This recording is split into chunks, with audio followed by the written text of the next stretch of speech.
Lagi-lagi Padia, siswi SMP, menunjukkan taringnya dengan lantang mengatakan bahwa Pak D. Jokowi sok-sokan begitu berambisi membangun IKN namun terancam mangkrak. Dan yang tidak kalah sadis adalah pernyataan Bang Rocky Gerung yang menyebut bahwa keangkuhan Jokowi lebih parah daripada Fir'aun. Waduh, ngeri sekali. Tanpa berlama-lama, langsung saja kita ke videonya. Bapak Juli. Oh, Bapak Juli. Juli. Sok-sokan berambisi memaksa membuat ibu kota negara baru dengan hasil ngutang dan berkantor di IKN secepatnya bulan Juli. Apakah terbukti? Karena Bapak berkantor di IKN kan mau bulan Juli, itu progresnya seperti apa sekarang dan apakah akan terlaksana dalam waktu dekat, Pak? Airnya udah siap belum? Listriknya udah siap belum? Tempatnya udah siap belum? Sekarang di bulan Juli pun tidak terwujud. Berbagai macam alasannya. Saya nunggu airportnya jadi, jalan tolnya jadi. Kalau jalan tolnya jadi, airportnya jadi. Dari belum selesainya airport, jalan tol, tidak adanya persediaan air dan listrik. Apakah ini pertanda IKN akan menjadi Candi Hambalang Jilid 2? Kalau IKN ini mangkrak, Pak, bagaimana nasib para ASN dipaksa pindah ke sana? Apakah harus tinggal di tengah hutan dengan memasang tenda? Apakah Bapak tidak merasa kasihan? Kita tidak ingin memaksakan sesuatu yang memang belum, jangan dipaksakan. Hanya Bapak Presiden Jokowi lah yang berambisi memaksa dan mendesak pembangunan IKN di tengah kesulitan ekonomi rakyat. Dan banyaknya PHK di segala bidang usaha, menguras dana APBN, anjloknya rupiah terhadap dolar, carut marutnya ketidakadilan hukum terhadap rakyat, pencemaran lingkungan, dan terancamnya salah satu suku Dayak Pasir akibat alokasi otorita IKN. Cerdas nih bocah. Proyek IKN itu pada akhirnya jadi skandal. Itu skandal keuangan dan skandal ambisi seorang presiden tuh, yang memberantakkan aspek-aspek keadilan sosial. Dan kita tahu dari awal bahwa janji presiden itu tidak pernah diucapkan di kampanye. Tiba-tiba ada proyek IKN yang menyedot 400-550 triliun. Tuh dari mana uangnya? Dari foreign direct investment. Begitu janji Presiden Jokowi waktu itu. Jadi rakyat merasa aman karena tidak akan dipaksa rakyat untuk membayar ambisi presiden untuk memindahkan ibu kota. Ternyata sekarang apa yang disebut oleh Bahlil dulu ada 1.200 investor yang ngantri dan bahkan Pak Jokowi bilang udah oversubscribe, ternyata kosong. Bahkan Menteri KUPR bilang tidak ada satupun investor yang mau investasi di situ. Kenapa? Ada dua soal.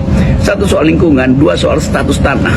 Jadi soal stabilitas politik mungkin bagi investor itu gampang, tetapi tidak ada investor dari negara-negara yang beradab mau nanam modal di tempat di mana hutan dirusak. Itu mereka akan dicaci maki oleh generasi mudanya di daerah itu. Tidak ada investor yang mau nanam modal di dalam keadaan tidak ada kepastian hak atas tanah tuh. Jadi bahwa itu akan mangkrak, pasti mangkrak, kecuali akan diperas lagi rakyat untuk membiayai lewat APBN, dan konsekuensinya janji-janji Pak Prabowo untuk makan siang gratis akan dibatalkan oleh ambisi Presiden Jokowi. Kan selalu ada trade off antara apa yang diinginkan oleh Jokowi dan apa yang dikehendaki oleh Prabowo. Prabowo bahkan sudah mengatakan jauh-jauh hari lewat mulut Saudara Jiwandono yang ada orang kepercayaan Pak Prabowo dalam rangka menyusun portofolio ekonomi. Pak Derajat Jiwandono bilang begini, kalau harus memilih, kami akan memilih untuk makan siang gratis yang setara anggarannya dengan pembangunan ibu kota. Jadi sebetulnya Gerindra tidak sepakat dengan pembangunan ibu kota tuh. Tapi demi basa-basi politik mungkin ya itu belum bisa diucapkan sekarang. Tetapi yang lebih gila lagi, Presiden Jokowi bilang bahwa kepres pemindahan ibu kota itu akan dibuat oleh Presiden baru Prabowo. Loh, ini proyeknya Jokowi bukan proyeknya Prabowo. Jadi Prabowo akan dibebani oleh ambisi Presiden Jokowi. Itu bagian yang saya kira akan mendebarkan nanti itu. Dan kita tunggu aja bahwa pembusukan butik, keangkuhan dari rejim hari ini itu setara dengan keangkuhan Firaun untuk membangun piramida. Dan kita tahu bahwa di dalam cerita yang dibuat oleh analisis oleh Peter Berger bahwa piramida Mesir itu adalah lambang keangkuhan, lambang dari frustrasi juga sebetulnya tuh.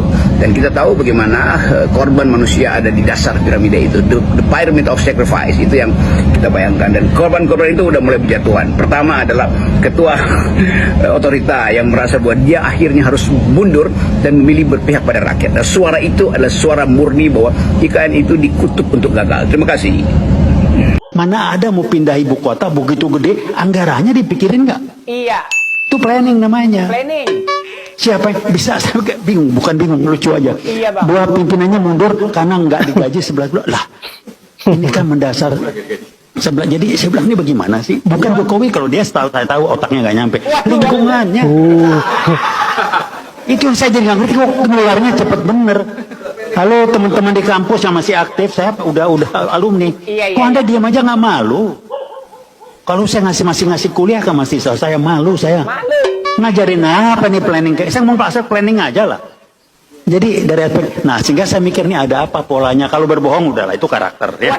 Dari mobil udahlah itu udah bawaan bayi. Salam logika. Kali ini gua sependapat dengan pendapatnya Presiden Republik Indonesia menanggapi tentang batalnya Presiden ngantor di IKN bulan Juli ini. Pak Presiden Republik Indonesia bilang begini, kalau belum siap jangan dipaksakan. Mantap itu Pak, saya setuju. Saya akan lebih setuju Pak kalau Presiden Republik Indonesia mengatakan hal itu kepada Pak Joko Widodo Pak. Selama ini Pak Joko Widodo loh yang maksa dibangunnya IKN itu. Hujat. Yap, setelah berbagai komentar mulai dari adik Padia, siswi SMP yang lagi-lagi menunjukkan taringnya, memberikan sebuah tohokan-tohokan maut terhadap Pak D. Jokowi, terhadap Raja Ngibul yang begitu besar ambisinya untuk bagaimana agar bisa membangun IKN di tengah-tengah kesulitan ekonomi Republik Indonesia. Beliau tetap memaksakan demi terlihat bahwa Pak D. Jokowi ini adalah satu-satunya presiden yang mampu membangun sebuah istana yang sangat megah meskipun dalam keadaan negara lagi terhimpit persoalan ekonomi. Dan pada akhirnya yang menjadi korban adalah rakyat Indonesia. Dan kita lihat sendiri sekarang bagaimana nasib bangsa ini, nasib negara yang semakin kesini semakin kacau. Semua ini ulah dari Pak D. Jokowi. Baiklah sahabat-sahabat, saya kira hanya itu. Terima kasih sudah menyempatkan diri untuk menonton, dan saya kira buat Pak Dia, Bang Rocky Gerung, dan yang lainnya, tetaplah semangat bersuara demi sebuah keadilan, demi kesejahteraan rakyat Indonesia, lawan para begundal-begundal yang hanya berpikir persoalan isi perutnya dan keluarganya. Saya akhiri dengan ucapan wallahul muwaffiq ila aqwamit thoriq. Assalamualaikum warahmatullahi wabarakatuh.